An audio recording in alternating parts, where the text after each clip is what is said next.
Mais bien, chers frères, le Fils de l'homme est venu chercher et sauver ceux qui étaient perdus.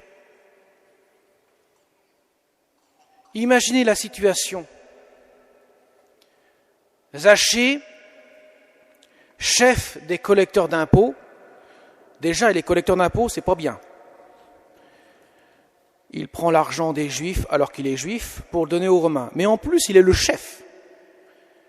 Et bien sûr, nécessairement, il est riche parce que le collecteur d'impôts a la fâcheuse façon de faire de non seulement prendre l'argent des Juifs pour le donner aux Romains, mais au passage de s'en prendre aussi une bonne part. Voilà pourquoi il est riche. Alors vous imaginez que par rapport aux autres Juifs, ils ne sont pas du tout appréciés, pour ne pas dire plus. Et voilà que ce chef des collecteurs d'impôts de petite taille monte sur un sycomore, sur un arbre, pour voir Jésus qui passe. Et Jésus s'arrête devant Zachée, lève les yeux et lui dit « Descends, il faut que j'aille demeurer dans ta maison. »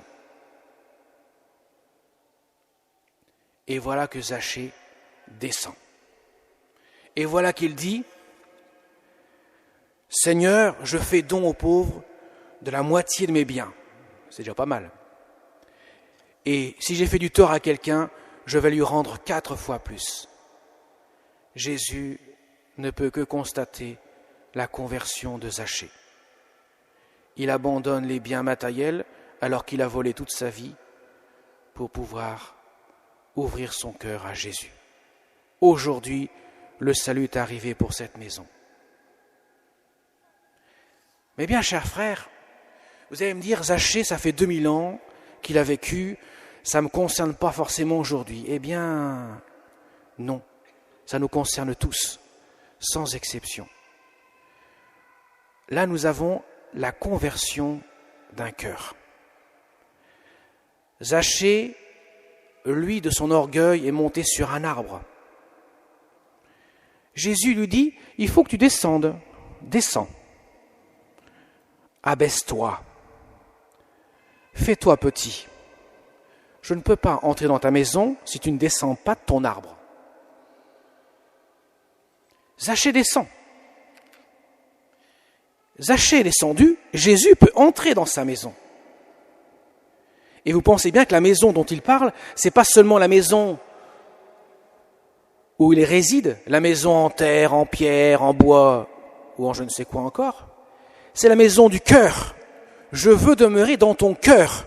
Je ne suis pas venu seulement régner sur des sujets, comme un roi règne sur ses sujets. Je veux demeurer, je veux régner dans ton cœur.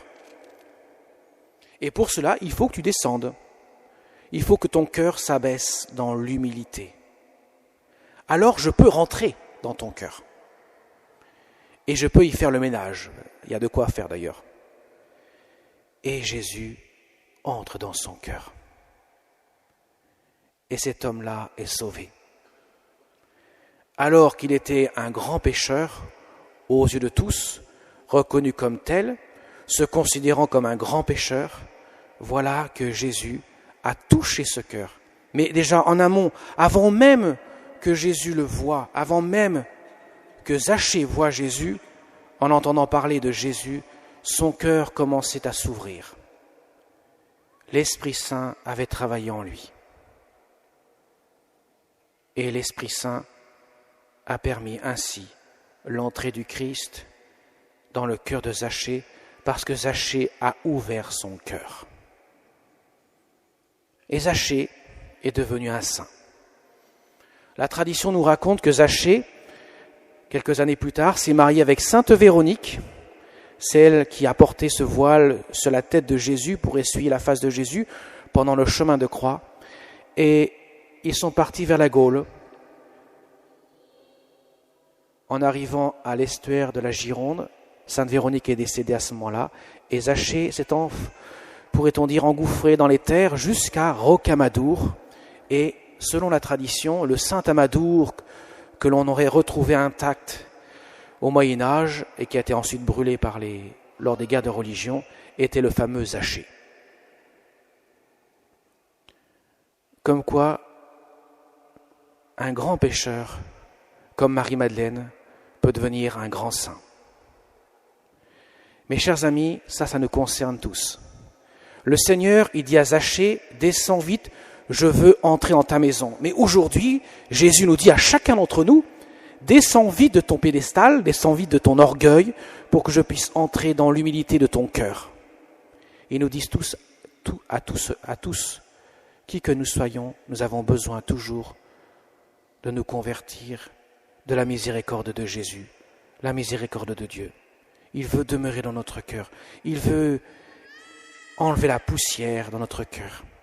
Il veut y établir sa demeure. Il veut y demeurer. Et dans quelques instants, nous aurons Jésus sur l'autel. Lorsque le prêtre dit « Ceci est mon corps, ceci est mon sang », Jésus est présent dans son corps et dans son sang. Et nous allons nous approcher de la communion, de la Sainte Communion, pour recevoir le corps du Christ. Et quand le prêtre dira, celui qui vous donne la communion dira le corps du Christ, vous répondrez Amen.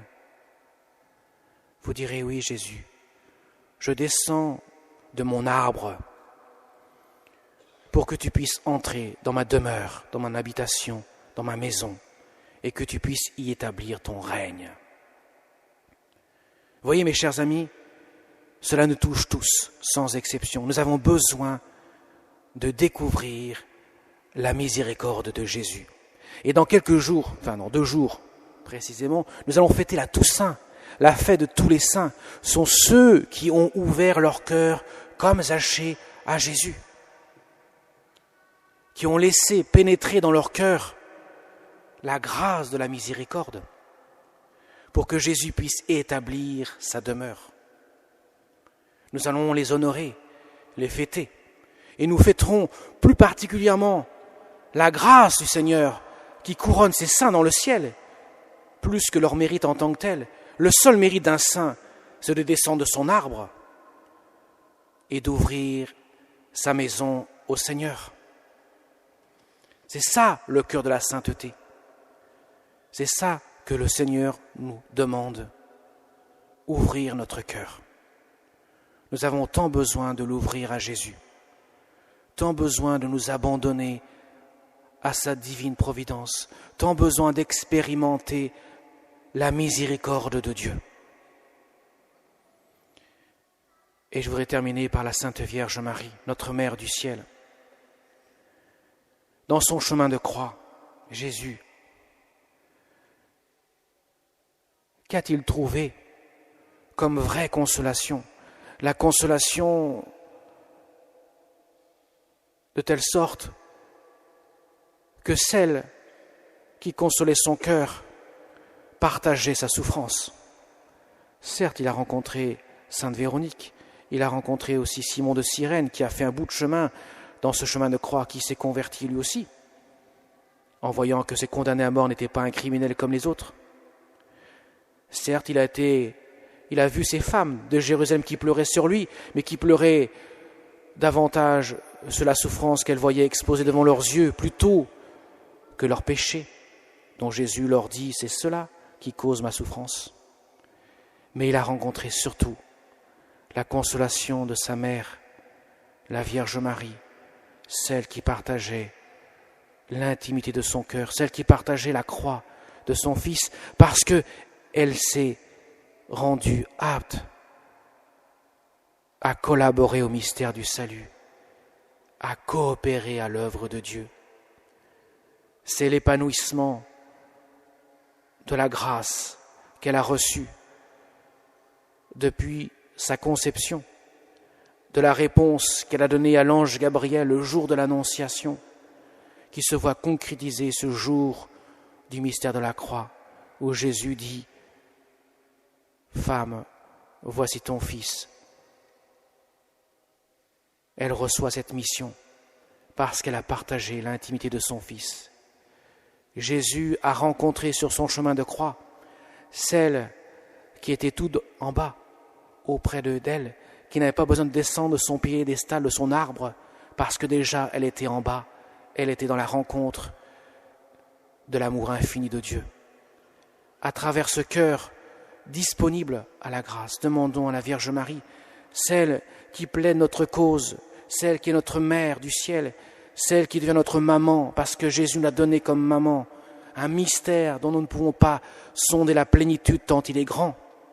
Demandons à la Vierge Marie de nous aider aussi à faire comme Zachée, descendre de notre arbre et ouvrir notre cœur à Jésus, lui qui veut établir sa demeure en nous. Amen.